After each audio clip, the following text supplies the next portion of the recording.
ਵਾਹਿਗੁਰੂ ਜੀ ਕਾ ਖਾਲਸਾ ਸ਼੍ਰੀ ਵਾਹਿਗੁਰੂ ਜੀ ਕੀ ਫਤਿਹ। ਅੱਜ ਦੀ ਚਰਚਾ ਦੇ ਵਿੱਚ ਅਸੀਂ ਸਭ ਤੋਂ ਪਹਿਲਾਂ ਧੰਨਵਾਦ ਕਰਾਂਗੇ ਮਾਤਾ ਤ੍ਰਿਪਤਾ ਜੀ ਦਾ, ਸ਼੍ਰੀ ਕਲਿਆਣ ਚੰਦ ਬੇਦੀ ਸਮਾਜ ਦੇ ਕਲਿਆਣ ਚੰਦ ਮਹਿਤਾ ਜੀ ਦਾ, ਜਿਨ੍ਹਾਂ ਦੇ ਕਰਮਾਂ ਬਾਰੇ ਸੋਚੋ ਕਿ ਨਿਰਾਕਾਰ ਪਰਮਾਤਮਾ ਨੇ ਉਹਨਾਂ ਨੂੰ ਕਿਉਂ ਚੁਣਿਆ ਕਿ ਸਾਕਾਰ ਪਰਮਾਤਮਾ ਨੂੰ ਉਹਨਾਂ ਦੇ ਮਾਧਿਅਮ ਔਰ ਮਾਤਾ ਤ੍ਰਿਪਤਾ ਜੀ ਦੀ ਕੋਖ ਤੋਂ ਇਸ ਜਗਤ ਨੂੰ ਦੇਣਾ। ਕਿੰਨੇ ਜਨਮਾਂ ਦਾ ਉਹਨਾਂ ਦਾ ਭਾਗ ਹੋਏਗਾ। ਉਹਨਾਂ ਨੂੰ ਮੁਕਤੀ ਹੈ ਇਸ ਸੰਸਾਰ ਤੋਂ ਇੱਕ ਪਰਮਾਤਮਾ ਨੂੰ ਜਗਤ 'ਚ ਲਿਆਉਣ ਦੀ। ਉਹਨਾਂ ਦੇ ਸਨਮਾਨ ਦੇ ਨਾਲ ਅਸੀਂ ਹਰ ਪ੍ਰਾਰਥਨਾ ਸ਼ੁਰੂ ਕਰਨੀ ਚਾਹੀਦੀ ਹੈ ਸਾਨੂੰ। ਜਦ ਪਿਤਾ ਬਾਲਕ ਨਾਨਕ ਤੋਂ ਬਹੁਤ ਪਰੇਸ਼ਾਨ ਇਸ ਗੱਲ ਤੋਂ ਹੋ ਗਏ ਕਿ ਇਹ ਦੁਨੀਆਦਾਰੀ ਦੀ ਕੋਈ ਚੀਜ਼ ਨਹੀਂ ਸਿੱਖ ਰਹੇ। ਦੁਨੀਆਦਾਰੀ ਇਹੀ ਕਿ ਤੁਸੀਂ ਆਪਣੀ ਫਾਰਮਲ ਐਜੂਕੇਸ਼ਨ ਲੈ ਲਓ, ਰਿਜ਼ਕ ਲਈ ਕੁਝ ਕੰਮ ਕਰ ਲਓ, ਆਪਣਾ ਗ੍ਰਸਥ ਸਜਾ ਲਓ ਔਰ ਇਸ ਦੁਨੀਆ ਤੋਂ ਵਿਦਾ ਹੋ ਜਾਓ। ਗੁਰੂ ਨਾਨਕ ਦੇਵ ਜੀ ਦੀ ਆਪਣੀ ਸੋਚ, ਤੀਖਣ ਬੁੱਧੀ, ਵਿਲੱਖਣ ਪ੍ਰਤਿਭਾ, ਛੋਟੀ ਉਮਰ 'ਚ ਵੱਡੇ ਵੱਡੇ ਪੰਡਿਤ, ਪੁਰੋਹਿਤ, ਵਲੀ ਤੇ ਲੋਕਾਂ ਨੂੰ ਉਹ ਜੋ ਹੈ ਸਮਝਦਾਰੀ ਦਿੰਦੇ ਸੀ। 17-18 ਸਾਲ ਦੇ ਸੀ, ਰਾਤ ਅਰਧ ਰਾਤਰੀ ਹੋ ਗਈ, 2-3 ਵੱਜ ਗਏ। ਮਾਤਾ ਤ੍ਰਿਪਤਾ ਕਹਿੰਦੀ ਹੈ, ਤੁਸੀਂ ਹੁਣ ਇੰਨਾ ਵਿਰਾਗ ਇਸ ਬਚਪਨੇ 'ਚ ਹੀ ਲੈ ਲਿਆ ਹੈ, ਤੁਸੀਂ ਖਾਣਾ ਪੀਣਾ ਘੱਟ ਕਰ ਦਿੱਤਾ ਹੈ, ਇੱਕੋ ਜਗ੍ਹਾ ਪਏ ਰਹਿੰਦੇ ਹੋ, ਤੁਹਾਨੂੰ ਕੀ ਹੋ ਗਿਆ ਹੈ। ਉਹਨਾਂ ਨੇ ਕਿਹਾ, ਪੁੱਤ ਸੌਂ ਜਾ, ਰਾਤ ਹੋ ਗਈ। ਗੁਰੂ ਨਾਨਕ ਦੇਵ ਜੀ ਕਹਿੰਦੇ ਆ ਦੇਖੋ ਇੱਕ ਆਵਾਜ਼ ਆ ਰਹੀ ਹੈ। ਇੱਕ ਪੰਛੀ ਹੁੰਦਾ ਹੈ ਜੋ ਕੋਇਲ ਵਰਗਾ, ਜਿਹਨੂੰ ਪਪੀਹਾ ਕਹਿੰਦੇ ਹੈ। ਉਹਦੇ ਕਈ ਗਾਣੇ ਬਣਦੇ ਆ, ਤੁਸੀਂ ਸੁਣਿਆ ਹੋਏਗਾ, ਪਪੀਹਰਾ ਕਹਿੰਦੇ ਆ, ਬੋਲ ਰੇ ਪਪੀਹਰਾ, ਜਿਹਨੂੰ ਇੰਗਲਿਸ਼ ਦੇ ਵਿੱਚ ਕਾਮਨ ਹੌਕ ਕੁਕੂ ਕਹਿੰਦੇ ਆ। ਇਸ ਦੀ ਖਾਸੀਅਤ ਇਹ ਹੈ ਕਿ ਇਹ ਰਾਤ ਹੋਣ ਤੋਂ ਬਾਅਦ ਸਵੇਰੇ ਤੱਕ ਆਕਾਸ਼ ਦੀ ਔਰ ਚੰਦਰਮਾ ਦੀ ਔਰ ਦੇਖ ਕੇ ਪੀਹੂ ਪੀਹੂ ਕਹਿੰਦਾ ਹੈ, ਜੋ ਦੂਰੋਂ ਇਹ ਸਮਝ ਆਉਂਦਾ ਹੈ, ਹੇ ਮੇਰੇ ਪ੍ਰੀਏ, ਹੇ ਮੇਰੇ ਪ੍ਰੀਤਮ, ਹੇ ਮੇਰੇ ਪਿਆਰੇ। ਉਹ ਦਰਅਸਲ ਕੀ ਕਰਦੇ ਹੈ, ਉਹ ਪੰਛੀ ਉਹ ਆਪਣੇ ਪਿਆਰੇ ਨੂੰ ਯਾਦ ਕਰਦੇ ਹੈ।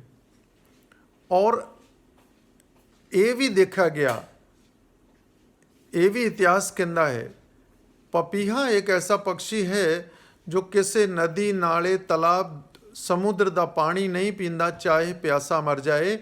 ਉਹ ਆਕਾਸ਼ ਤੋਂ ਡਿੱਗੀਆਂ ਬੂੰਦਾਂ ਨੂੰ ਸਿੱਧਾ ਆਪਣੇ ਗਲੇ 'ਚ ਲੈਂਦਾ ਹੈ ਔਰ ਆਪਣੀ ਪਿਆਸ ਮਿਟਾਉਂਦਾ ਹੈ ਉਸ ਕੁਝ ਬੂੰਦਾਂ ਨਾਲ। ਕਹਿੰਦੇ ਜਦ ਪਪੀਹਾ ਰਾਤ ਅਜੇ ਆਪਣੇ ਪਿਆਰੇ ਨੂੰ ਯਾਦ ਕਰ ਰਿਹਾ ਹੈ, ਜੋ ਇੱਥੋਂ ਮੁਸ਼ਕਿਲ ਨਾਲ 1000 ਕਰੋੜ ਮੀਲ ਦੂਰ ਹੋਣਾ ਹੈ, ਔਰ ਮੇਰਾ ਪਰਮਾਤਮਾ ਤੇ ਅਰਬਾਂ ਖਰਬਾਂ ਮੀਲਾਂ ਦੂਰ ਹੈ, ਮੈਂ ਉਹਨੂੰ ਯਾਦ ਕਰ ਰਿਹਾ। ਮਾਤਾ ਇਸ ਵੱਡੇ ਵਿਚਾਰ ਨੂੰ ਸੁਣ ਕੇ ਚੁੱਪ ਰਹਿ ਗਈ। ਔਰ ਸੋਚੋ ਕਿ ਲਗਨ ਕਿਸ ਉਮਰ ਤੋਂ ਸ਼ੁਰੂ ਹੋਈ ਬਾਬਾ ਜੀ ਨੂੰ। ਇਸ ਕਹਾਣੀ ਤੋਂ ਬਾਅਦ ਮੈਂ ਅਗਲੀ ਯਾਤਰਾ ਸੰਬੰਧੀ ਗੱਲ ਕਰਦਾ ਹੈ ਕਿ ਉਦਾਸੀ ਦੇ ਵਿੱਚ ਹਰਿਦੁਆਰ ਗਏ ਬਾਬਾ ਜੀ, ਤੇ ਉੱਥੇ ਜੋ ਉਸ ਵੇਲੇ ਰੀਤ ਰਿਵਾਜ, ਵਿਧੀ ਵਿਧਾਨ ਕਹਿਣ ਨੂੰ ਪਾਖੰਡ ਸੀ, ਤੇ ਇੱਕ ਪੰਡਤ ਦੀ ਰਸੋਈ ਦੇ ਬਾਹਰ ਗਏ।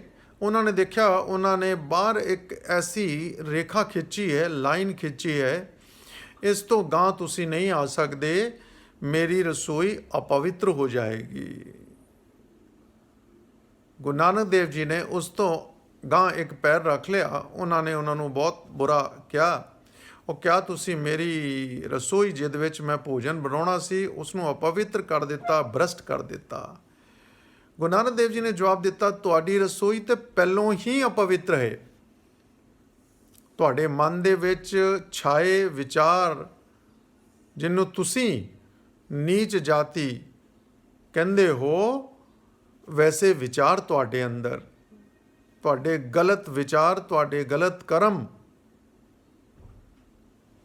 ਇਹ ਤੁਹਾਡੇ ਮਨ ਦੇ ਵਿੱਚ ਹੈ ਤੇ ਤੁਹਾਡੀ ਰਸੋਈ ਇਸ ਤੋਂ ਵੀ ਜ਼ਿਆਦਾ ਗੰਦੀ ਹੈ। ਤੇ ਆਪਣੇ ਕਰਮ ਨੂੰ ਸਤ ਕਰੋ, ਸੁੱਚ ਕਰੋ, ਸਵੱਛ ਕਰੋ, ਨਾ ਕਿ ਇਹ ਚੀਜ਼ਾਂ ਕਰੋ।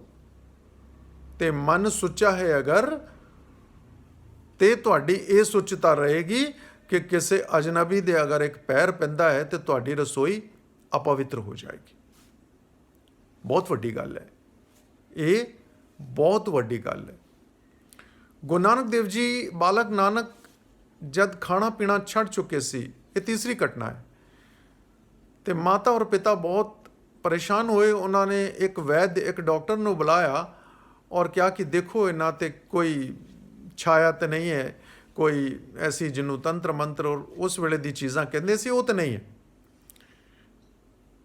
ਬਾਬਾ ਨਾਨਕ, ਬਾਲਕ ਨਾਨਕ ਉਸ ਵੇਲੇ ਕਹਿੰਦੇ ਉਸ ਵੈਦ ਨੂੰ, ਉਸ ਡਾਕਟਰ ਨੂੰ, ਕਹਿੰਦੇ ਮੈਂ ਪੂਰੀ ਤਰ੍ਹਾਂ ਠੀਕ ਹੈ ਪਰ ਮੈਨੂੰ ਲੱਗਦਾ ਹੈ ਤੁਸੀਂ ਰੋਗੀ ਹੋ।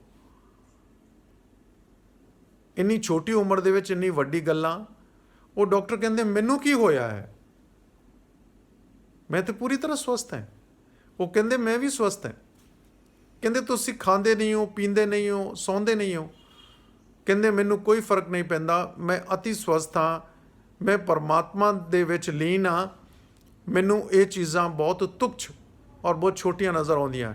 ਕਹਿੰਦੇ ਮੈਂ ਕਿਸ ਤਰ੍ਹਾਂ ਬਿਮਾਰ ਹਾਂ? ਵੈਦ ਕਹਿੰਦੇ ਤੁਸੀਂ ਆਪਣੇ ਅੰਦਰ ਝਾਂਕੋ, ਤੁਹਾਡਾ ਮਨ ਸੁੱਚਾ ਨਹੀਂ ਹੈ, ਤੁਹਾਡੇ ਵਿਚਾਰ ਗੰਦੇ ਹੈ, ਤੁਹਾਡੇ ਮਨ ਦੇ ਅੰਦਰ ਕਈ ਗਲਤ ਚੀਜ਼ਾਂ ਚੱਲਦੀਆਂ ਹੈ। ਵੈਦ ਨੇ ਉਸੇ ਵੇਲੇ ਬਾਬਾ ਨਾਨਕ ਨੂੰ ਸਤਿਕਾਰ ਕੀਤਾ, ਨਮਸਕਾਰ ਕੀਤਾ।